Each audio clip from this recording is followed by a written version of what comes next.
Today, I am going to be doing a horizontal Dutch door spread with a new sticker book from Amy Plans Things.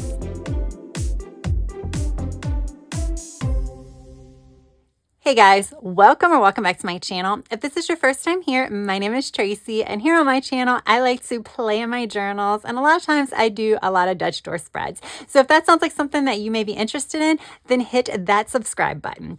So Amy Plans Things, which a lot of you, if you're here for the Dutch door spread, you already know who she is. She is releasing some new sticker books, yes, more than one, on August the 10th. I did film a video where I did a flip through of this sticker book as well as Dutch Doors Volume 3. I will link that down in the description box in case you have not checked that one out. They released, like I said, on August the 10th, and you can use my discount code AGWP10 to save yourself 10% on your purchase. This sticker book is super cute, y'all. It is super cute. So it is Highland Hideaways. I went to Scotland and to Ireland back in 2019. So this takes me back there. That is a place I have really wanted to get back to. I just think there's just so much to see, and it had a very relaxing vibe. It didn't feel like a lot of hustle and bustle, which is what I really liked. But let's talk about the stickers. So I am going, I pulled the book too far apart and the sticker sheet fell out. But yeah, I just felt like these stickers just screamed horizontal Dutch door, right? Because, you know, you have the sheep, you have the Highland cattle, you have a house. So that's going to be obviously on the very back page, but then I felt like I could probably do the house with some trees, and over here I'll put something. I don't know what will be there because I think we only have one house, but we only want one house, right?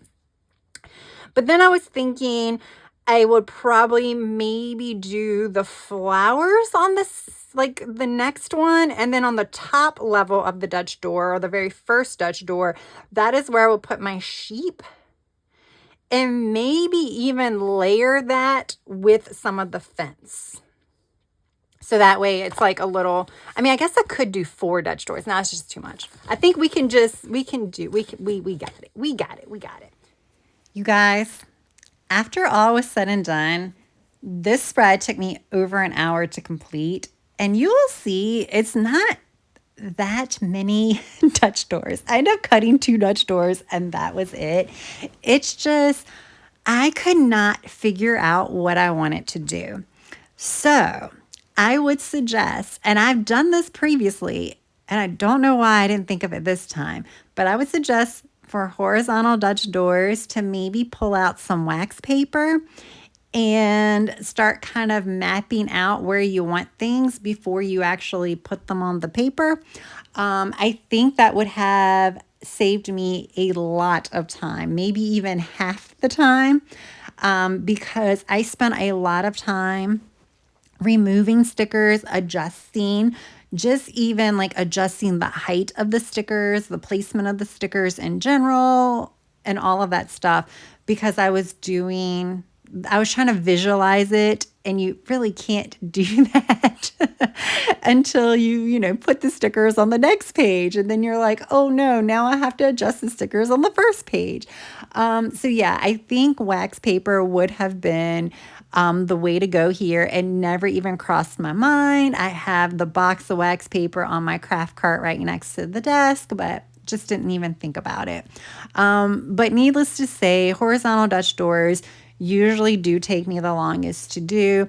And part of that, like I said, is because, I do feel like placement is a little bit more difficult for the horizontal Dutch doors, because a lot of times you're creating a scene versus your vertical Dutch doors. Well, sometimes you might be doing a scene, but sometimes it's just, to get a cool effect, which you could do that for a horizontal Dutch door too. But usually I choose to do them when I'm doing a scene. So most of mine, there's like, something in the back, which usually is something outdoorsy, a garden, or in this case, it'll be a house. And then I'll start layering things in front of it. So yeah, so it makes it more difficult, and it takes me a while. It's basically what I'm trying to say. So in addition to my wax paper suggestion, I also think that starting from the last page, I find to be easier. So putting the page that you don't cut, putting the stickers on that page first, and then working your way forward. Now, it is difficult because you're kind of cutting blind, but I find that the placement usually ends up a little bit better. Basically, let's see if I can say that where it makes more sense. I think in this spread that I'm creating right now, because I started on the first page, that those stickers are probably lower down than they need it to be. I could have raised them a little bit higher, and I think I would have if I started on that last page.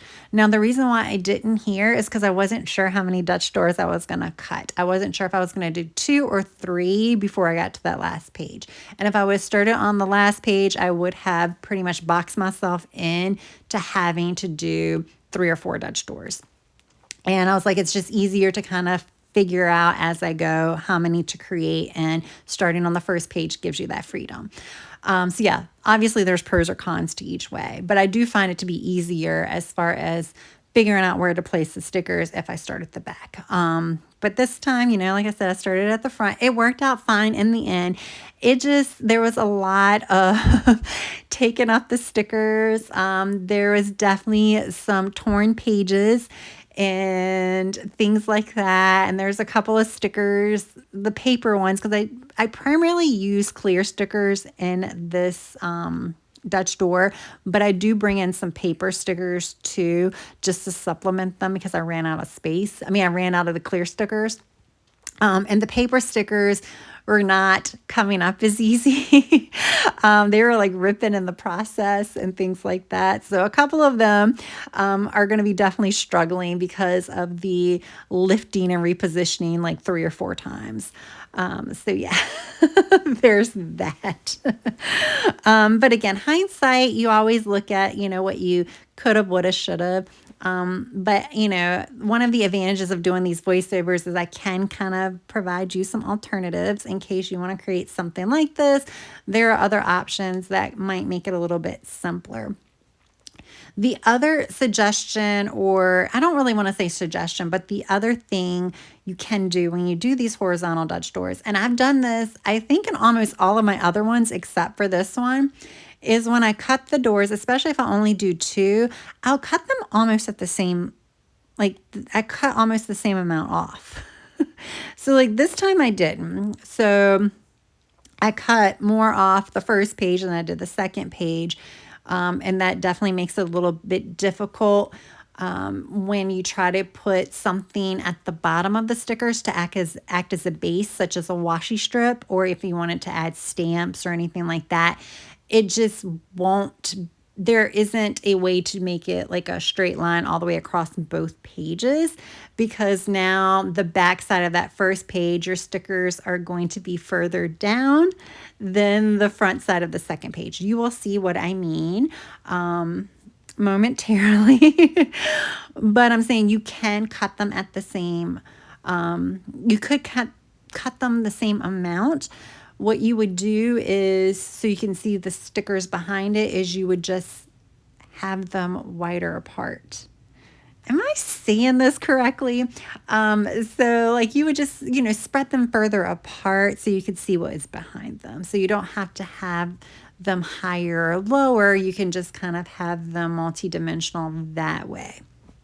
I hope that makes sense. If not, just ignore what I said and just... So yeah, I will say when I was at the beginning, I was kind of talking through my idea. I really wanted to use the fence. I didn't have enough fence stickers. I had 4 of the larger ones, which means 2 for the front, and then there was 2 reverse images. So if I'm using it for the Dutch door, I needed to save the other 2 for the opposite side, which means I didn't have enough to go across the entire first Dutch door that I cut. So that presented somewhat of a challenge.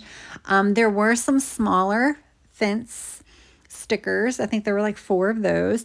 But again, I can't really mix those with the larger ones.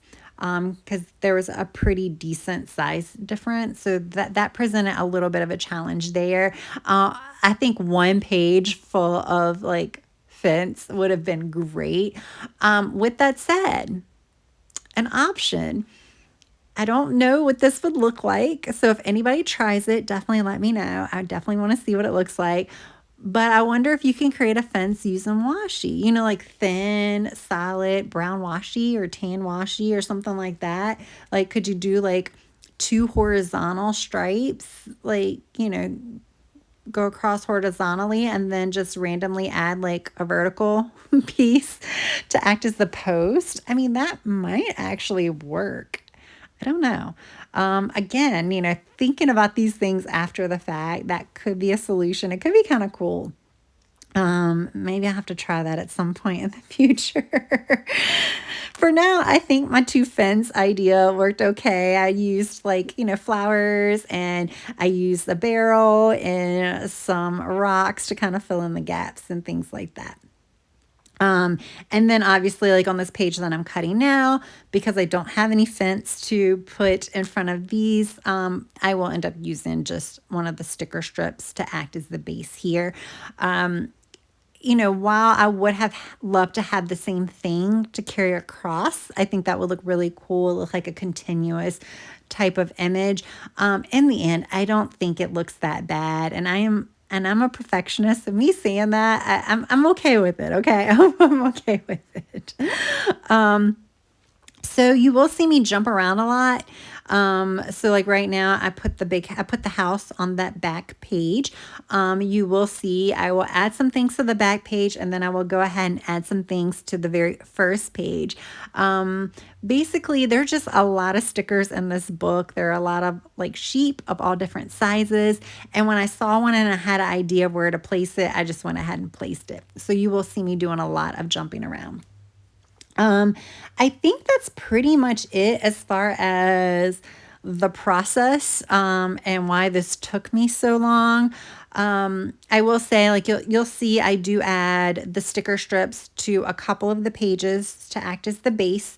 However, I probably could have left a couple of them as is, and maybe even put some of those cluster boxes that I'm going to add at the end, but I probably could have added those all the way up to touch the base of the sticker, and that might have even acted as a base for those. So yeah, I guess that's an option too. I wouldn't have had to put boxes all the way across. I think even just one, or like a large one, would have been enough to kind of make it look nice. Again, maybe that's something you want to try to see how that looks. All right, guys, so I'm just going to let you kind of watch the process. Like I said, for me, it was mainly putting a sticker down and seeing if it looks right, which is why I move them around so much. Again, wax paper. Wax paper would have made this so much easier. All right, so I'm going to go ahead and turn on some music, and then I will pop back in to do a final flip through.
All right, guys, what do you think? After seeing my struggles, or you're like, no way, I'm just going to stick to the vertical ones. I will say there probably are a little bit easier ways to do this. I wanted to start with the front so I could kind of see what I was doing, but I kind of think it might have been easier to start at the back because I could have maybe cut this front door at the same height as the back one and just staggered the stickers across. I've done that previously in some of my other Dutch doors, and it is a little bit simpler when you do it that way. Basically because when you cut them at the same level, then you can put the washi strip or whatever you use as your base to go all the way across, which is something I was not able to do here. Now, I was able to finagle it here by just adding some more stickers down here. So that ended up working out, but here I wasn't able to, but I still think it works. I still think it works because of the fencing and stuff. I think it's fine. So yeah, there we go. And I will say, I do think the boxes finish this off nicely. I do think the boxes really help, particularly in a horizontal spread, to kind of help round it out. So again, everything was from Highland Hideaway from Amy Plants Things, which releases on August the 10th. My discount code AGWP10 will save you a 10%. I will have all of the information down in the description box. All right, guys, if you enjoyed this video, press that like button. And if you have yet to subscribe, I hope you would also consider subscribing. That is all I have for now. I hope you have a good rest of your day, evening, or night. Until next time, bye.